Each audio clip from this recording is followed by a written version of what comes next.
Bonjour tout le monde, aujourd'hui on se retrouve pour une vidéo de communication non verbale. Vous l'avez certainement deviné avec le logo qui est vert, comme vous le savez au niveau du logo. À chaque fois que la couleur change, c'est qu'on vient changer de rubrique. Et aujourd'hui plus particulièrement, on va parler des gestes. Alors j'avais déjà fait une vidéo que je vous remets dans la description sur les bases de la communication non verbale et on avait parlé des gestes par rapport à la gauche et par rapport à la droite. Et aujourd'hui, on va parler précisément de la configuration des mains. Donc, de ce qu'on va venir faire avec les mains. Est-ce que ça va vouloir dire ce que ça va nous dire au niveau de notre communication? Alors, pour commencer à introduire les gestes, il faut savoir qu'il y en aura de trois types. Il y aura les gestes qui sont inconscients, les gestes qui sont mi-conscients et les gestes qui vont être conscients. Alors pour faire la différence sur ces différents gestes-là, je vais vous donner trois petits exemples et je vais vous dire pourquoi on va analyser certains des gestes et pas tous les gestes qui existent. Alors les gestes inconscients, ça va être tout simplement les gestes qui vont vous permettre de vivre de manière générale, c'est-à-dire que lorsque vous allez avoir une lumière en plein dans le visage, vous allez avoir la pupille qui va se rétracter ou alors qui va se dilater si jamais il manque de la lumière. Si jamais vous vous retrouvez dans une situation qui va être un petit peu désagréable ou un petit peu bizarre, vous allez rougir. Voilà, tout ce type de gestes, et je vais mettre des guillemets parce qu'en fait ça va être des réactions. Tout ce type de réactions que vous allez avoir, c'est des réactions qui sont totalement inconscientes que vous ne pouvez pas gérer. Ensuite, on va avoir les gestes conscients. Donc ça va être le fait d'appeler un taxi. Le fait de lever la main pour appeler un taxi, ça va être un geste, mais ça va être conscient parce qu'on sait qu'on est en train de le faire pour une raison en particulier.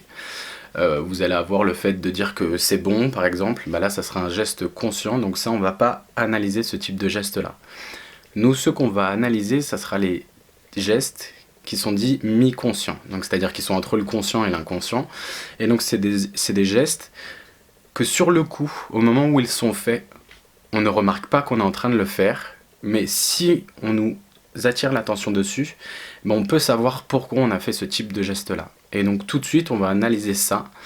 Et ces différents gestes, donc les gestes mi-conscients, vont se retrouver en 4 catégories.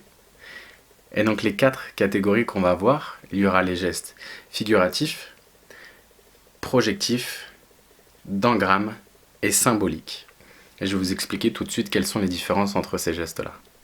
Alors pour commencer, les gestes figuratifs. Alors les gestes figuratifs, ça va être des gestes qui vont nous permettre d'illustrer notre propos. Donc ça veut dire que, par exemple, si je suis en train de vous parler d'un ami à moi qui mesure 2 mètres et que je vous fais, si mon ami, je veux dire un prénom au pif, Adrien, il fait 2 mètres, il est grand, je sais pas, il doit m'arriver là à peu près.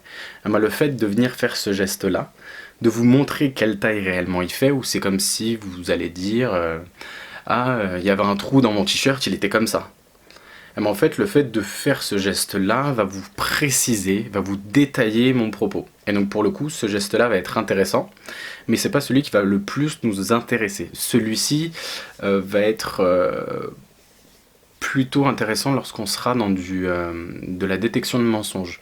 Si une personne vous dit à ce moment-là, oui, on est en train de se faire courir après, ils étaient devant nous, ils nous couraient après, ils étaient là comme ça, et puis ils nous couraient après. Normalement, quand on nous court après, on vient de derrière, on vient pas de devant. Donc là, le contexte verbal et le contexte physique, non verbal, sera totalement différent. Et donc ça, pour le coup, ça sera intéressant à regarder si vous êtes dans de la détection de mensonges. Donc les gestes figuratifs vont souvent nous apprendre à voir si on est sur du mensonge ou pas. Alors les deuxièmes types de gestes qu'on va avoir, ça sera les gestes symboliques. Et les gestes symboliques, c'est des gestes qu'on fait tous, mais qui vont avoir une signification par rapport à la culture ou par rapport à l'environnement dans lequel on est. Souvent, on m'a souvent posé ces questions-là, est-ce que tout le monde fait les mêmes gestes? Alors oui, tout le monde dans le monde fait les mêmes gestes, mais pas pour les mêmes raisons. Pour les personnes qui ont déjà fait de la plongée, lorsqu'on fait ça ou lorsqu'on fait ça, ça a une signification particulière. Ça veut dire que tout va bien et ça c'est j'ai plus d'oxygène et il faut qu'on remonte. Maintenant, si vous sortez du contexte de la plongée et que on est en cours et que je te demande si tu as compris la leçon et que tu me fais ça, ça veut dire que tu as compris la leçon. Et si jamais tu me fais ça, ça veut dire que tu n'as pas du tout compris. Donc là, pour le coup, la signification de ces gestes-là aurait une autre signification. Le fait de, par exemple, faire un doigt d'honneur, je vous ferai pas l'affront de faire un doigt d'honneur, En France, on sait qu'il faut lever ce doigt-là. Eh ben, en Angleterre, c'est ces deux doigts-là. Et donc pareil, il y a une signification qui va être différente sur ce qu'on est amené à dire. Et donc ça sera les gestes qui vont être, qui vont être symboliques. Troisième type de geste, on va avoir, donc troisième type de geste mi-conscient, parce qu'on est toujours dans le mi-conscient, ça sera les gestes d'engramme. Les gestes d'engramme, ça va être des mouvements que l'on va faire, c'est principalement avec les mains du coup, qui vont permettre de venir activer certaines zones cérébrales du cerveau.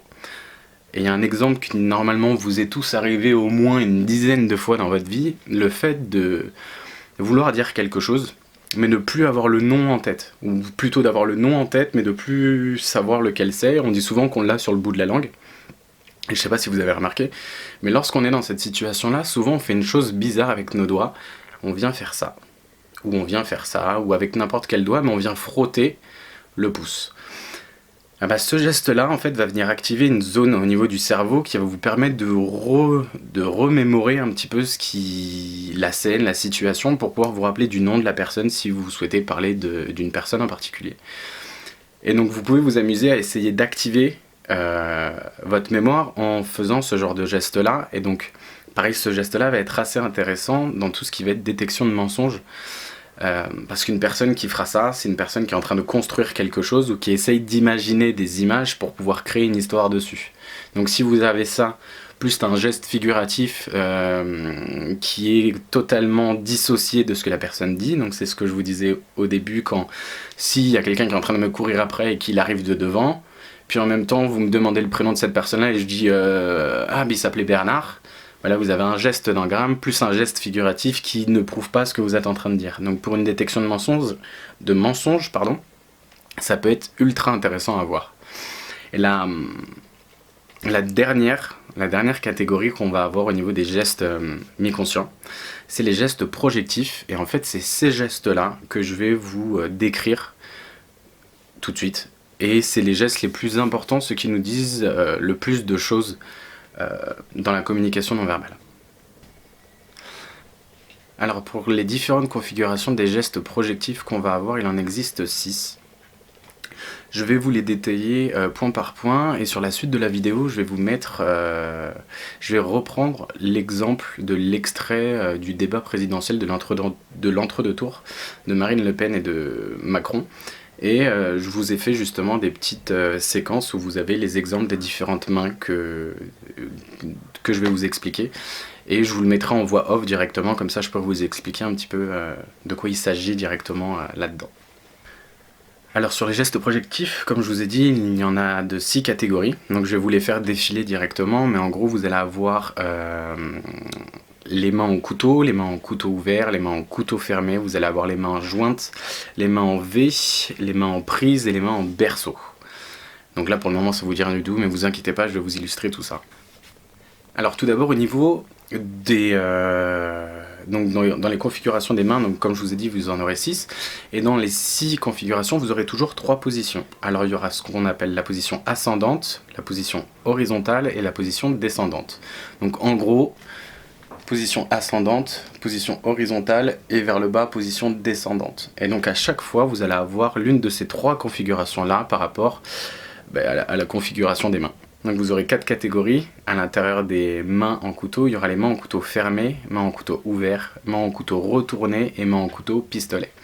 Pour vous montrer ce que c'est une main en couteau fermé, c'est lorsque vous avez les deux mains qui vont être comme ceci. Donc là, ça sera en couteau fermé, ascendant puisqu'on est vers le haut, à l'horizontale et descendant quand ça va vers le bas. Les mains en couteau ouvert, c'est lorsque les doigts vont être comme ceci.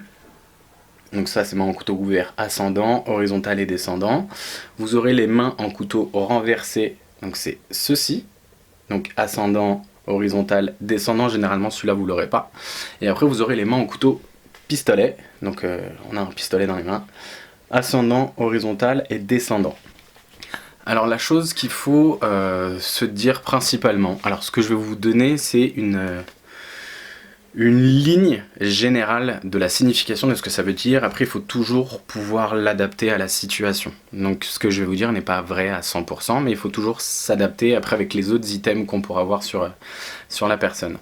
En gros, dès que vous allez avoir les couteaux fermés, donc ceci, que ce soit ascendant, descendant ou à l'horizontale, c'est un retour sur soi. En fait, ça permet de mettre un petit peu une protection avec la personne qui est en face de nous quand elle est en train de nous parler, et ça permet de se créer une petite bulle dans laquelle on peut réfléchir. Après, ce qui est intéressant à savoir, c'est que si je me mets vers le haut, quand on est vers le haut en ascendant, je vous l'ai pas dit, mais c'est qu'on se situe au-dessus de l'autre. Quand on est à l'horizontale, c'est qu'on est au même niveau, et quand on est vers le bas, c'est-à-dire qu'on se sous-estime, tout du moins qu'on se place en dessous de la personne qui est en train de parler. Donc ce qui peut être intéressant, c'est que si je viens faire un retour sur moi, mais que je mets les mains vers le haut, ça peut être un retour sur soi qui va permettre de venir tout de suite après répondre à ce qui est en train de se passer, parce qu'on n'est pas d'accord. Si je suis en échange avec vous, avec la personne qui est en face de moi, et que je suis en accord avec ça, mais que j'ai besoin de réfléchir, je vais fermer les mains, et par contre je vais les mettre à l'horizontale. J'ai baissé un tout petit peu la caméra, comme ça sera plus simple pour vous faire les mains. Donc la deuxième configuration au niveau des couteaux, donc il y avait les couteaux fermés, je viens de vous dire ce que c'était, et les couteaux ouverts. Alors les couteaux ouverts, ça sera exactement la même chose que les couteaux fermés, c'est-à-dire qu'on a besoin de faire un retour sur soi, sauf que là, il y a une réelle agressivité qui est cachée pour le moment, mais qui se voit en fait au niveau des mains. Donc ça serait exactement la même chose que le premier exemple, c'est-à-dire que on a besoin de faire un retour sur soi, mais par contre on va répliquer, on va souvent même voir ce geste-là que je viens de faire. Et ça va être les prémices de justement l'acte de parole qui va arriver. Donc dès que vous avez une personne en face de vous qui va se positionner comme ça, au moment où les mains partiront vers l'avant, ben c'est là où vous allez vous retrouver en phase d'attaque orale avec cette personne. Lorsque on va, donc pareil, ascendant, horizontal et descendant, je me situe au-dessus, au même niveau ou en dessous de la personne avec qui je suis en train de parler. On va avoir après ensuite les couteaux retournés. Donc ceux-là, alors la majorité des gens, quand je présente ces configurations de mains-là, ils me disent « Ah mais ça, moi je le fais absolument jamais ». Eh ben maintenant, vous allez observer que vous le faites quasiment tout le temps. Vous allez le faire quand on va vous demander de faire un choix et que vous êtes partagé entre une partie ou une autre. Et généralement, on va lier les mains et on va faire ça. Bah, je suis pas sûr de choisir entre un plat sucré ou un plat salé, entre le dessert et entre le fromage ou ce genre de conneries. Et souvent vous allez justement balayer, donc de la gauche ou de la droite, et souvent ce que vous allez mettre à gauche, comme vous le savez, à gauche c'est généralement ce qu'on aime ou ce qui est positif, vous le mettrez à gauche et le reste vous le mettrez à droite. Donc en gros vous avez déjà une réponse quand vous analysez ça chez une personne et qu'elle est partagée entre deux choses. Ce qu'elle met à gauche, à sa gauche, c'est généralement ce qu'elle va préférer. Donc vous pouvez essayer d'aller un petit peu plus vite, lui dire mais tu vois, t'es déjà plus attiré par cette chose-là, et puis après vous trouvez des petits tips à vous et vous essayez de lui expliquer pourquoi, ou alors pas du tout, comme ça vous gardez un petit peu le côté mystérieux de cette chose-là.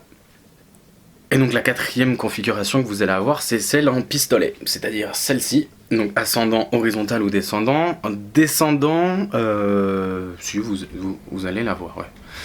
En gros, celle-ci, c'est une variante des couteaux ouverts, sauf qu'elle est vraiment dans le fait de... un pistolet, c'est fait pour tuer, donc là, généralement, vous allez la voir souvent en geste, en micro-fixation. Souvent, les gens vont être soit comme ça, avant de parler, et au moment où les doigts vont partir, c'est là où l'attaque va arriver. Et souvent c'est des attaques qui sont très réfléchies, ou alors bien au contraire qui sont très spontanées, et la personne en fait elle peut plus garder les choses pour elle. Et donc vous avez toujours la configuration en ascendant, horizontal et descendant. Ensuite au niveau de la deuxième configuration, on va avoir, donc là on a vu les mains en couteau, donc couteau ouvert, couteau fermé, couteau renversé et couteau pistolet. Et donc là on va voir les mains en prise. Donc une main en prise, c'est quand une main vient prendre l'autre main. Donc là c'est la main droite qui vient prendre la main gauche, et inversement, main gauche qui vient prendre la main droite. Ce qu'il faut savoir, c'est comme vous le savez, comme je vous l'ai dit dans les anciennes vidéos, nos mains ont des significations particulières. La main gauche ou la main droite, la main droite c'est les autres, c'est ce qui est négatif, c'est le masculin, etc. Et tout l'inverse c'est du côté droit, et ça vous l'avez dans la vidéo de communication non verbale que j'ai faite, que je vous ai mis dans la description, qui est sur les bases de la communication non verbale. Là ce qui va être intéressant à voir, c'est que lorsque la main gauche vient prendre la main droite, ou lorsque la main droite vient prendre la main gauche, en fait c'est justement toutes ces parties là, toutes les parties qui sont représentées par la main droite qui viennent attraper la gauche. Donc par exemple, lorsque la main droite vient attraper la main gauche, donc par exemple comme ceci, en horizontal ou en descendant, c'est la partie la plus forte qui vient protéger la partie la plus faible. Et donc inversement, lorsque c'est la main gauche qui va venir prendre la main droite, c'est la partie la plus émotionnelle qui va essayer de prendre la partie la plus rationnelle. Donc quand vous allez avoir ça, c'est qu'à l'intérieur, il y a un dilemme qui va être en train de se faire et que justement on vient se rassurer, on vient s'épauler, on vient s'aider pour pouvoir justement passer ce qui est en train d'arriver entre nous, quoi. En gros, vous allez avoir aussi également, lorsque c'est la main gauche qui vient prendre la main droite, on est sur le côté beaucoup plus spontané, généralement c'est beaucoup plus rond, c'est beaucoup plus agréable. Lorsque ça sera la main droite, on sera sur quelque chose d'assez tranché, des gestes assez rectilignes, donc ça sera deux choses un petit peu différentes qu'on va retrouver par rapport aux mains en prise. Il y a aussi une configuration que vous allez avoir souvent, c'est les mains en prise, mais derrière le dos, en bas. Ce genre de position là, généralement on le retrouve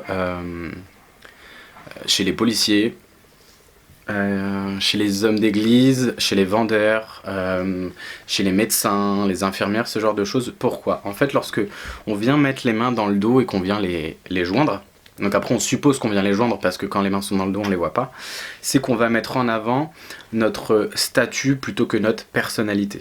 Un vendeur, lorsqu'il va mettre les mains dans le dos, alors souvent, et là c'est un petit message personnel à tous les différents recruteurs, ou les managers, les directeurs, ce genre de choses, ils disent que ça fait pas professionnel de mettre les mains dans le dos.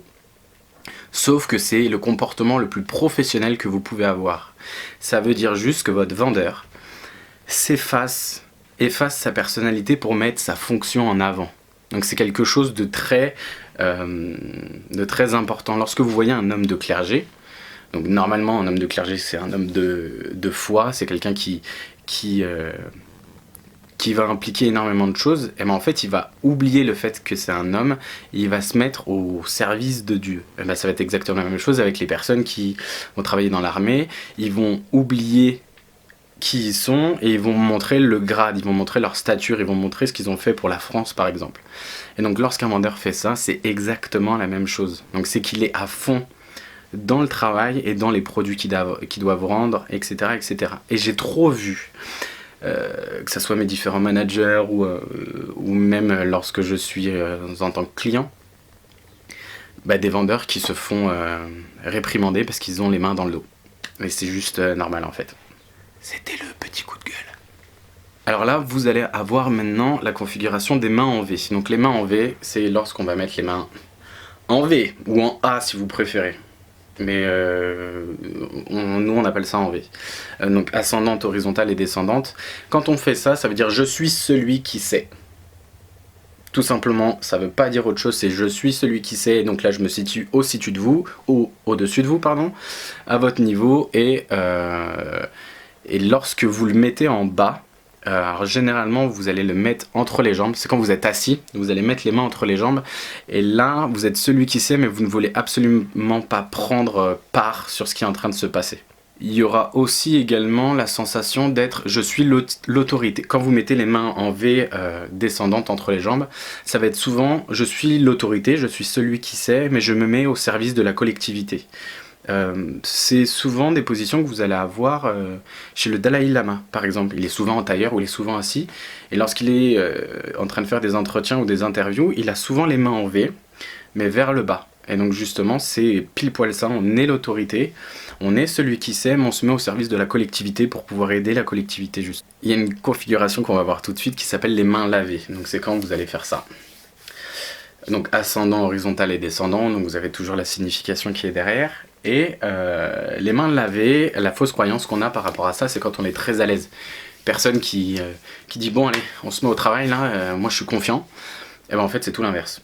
On se lave les mains pour faire croire à la personne qu'on est bien, mais c'est souvent quand on n'a pas spécialement confiance en soi, quand on hésite de faire certaines choses, on va avoir ce geste là qui va être fait. Le fait de se laver les mains ou de prendre un doigt en particulier ou ce genre de choses. Donc c'est généralement quand il y aura un petit manque de confiance ou qu'on n'est pas très à l'aise sur ce qui est en train de se passer. Et donc dans le cas où ça sera vers le haut, ça sera dit donc je suis le dominant, mais ça pourrait être je suis le dominant mais je ne sais pas comment faire passer mes idées. Donc je montre que je suis à l'aise en étant le dominant, mais je sais pas comment je pourrais faire passer mes idées pour éviter de créer des conflits ou ce genre de choses. Donc après, vous adaptez toutes les différentes configurations à l'environnement qui est en train de se passer avec ce que les personnes disent, etc. Donc là, la nouvelle configuration, c'est ce qu'on va appeler les mains jointes. Donc à la différence des mains en V, les mains sont jointes. Généralement, ce geste est fait en faisant ça, et donc c'est quand on vient joindre deux parties.